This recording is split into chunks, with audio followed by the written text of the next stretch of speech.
இது கர்த்தர் உண்டு பண்ணின நாள், இதிலே களிகூர்ந்து மகிழ கடவோம். நற்காரியங்களை சுவிசேஷமாய் அறிவிக்கிறவர்களுடைய பாதங்கள் எவ்வளவு அழகானவைகள். ரோமர் 10:15. ஒரு மிஷனரி கதை கேட்போம். ஹட்சன் டெய்லர் இங்கிலாந்தை சேர்ந்த இளைஞர். தேவன் அவரை சீனாவில் சுவிசேஷம் சொல்ல அழைத்தார். அந்த காலத்தில் சிலர் மட்டும் சீனாவில் போயிருந்தார்கள். ஆனால் ஹட்சன் டெய்லர் நகரங்களில் அல்லாமல் கிராமங்களில் போய் சுவிசேஷத்தை அறிவித்தார்.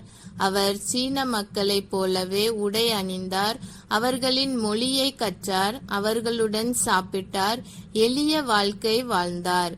இதனால் மக்கள் அவரை நெருங்கி வந்து கிறிஸ்துவை பற்றி கேட்டார்கள். அவர் நோய், குடும்ப இழப்பு, பொருளாதார துன்பங்கள் அனைத்தையும் சந்தித்தார். ஆனால் எப்போதும் தேவனை நம்பினார். அவர் சொன்ன வார்த்தை இன்று வரை நமக்கு ஊக்கம் அளிக்கிறது. தேவனுடைய வேலையை தேவனுடைய முறையில் செய்தால் எப்போதும் குறைவிருக்காது. நாம் எல்லோரும் ஜெபிப்போம். அன்பின் பரலோக பிதாவே, ஹட்சன் டெய்லர் வாழ்க்கைக்காக நாங்கள் உமக்கு துதி செலுத்துகிறோம். அவர் போல எங்களை எளிமையிலும் நம்பிக்கையிலும் வளர செய்யும்.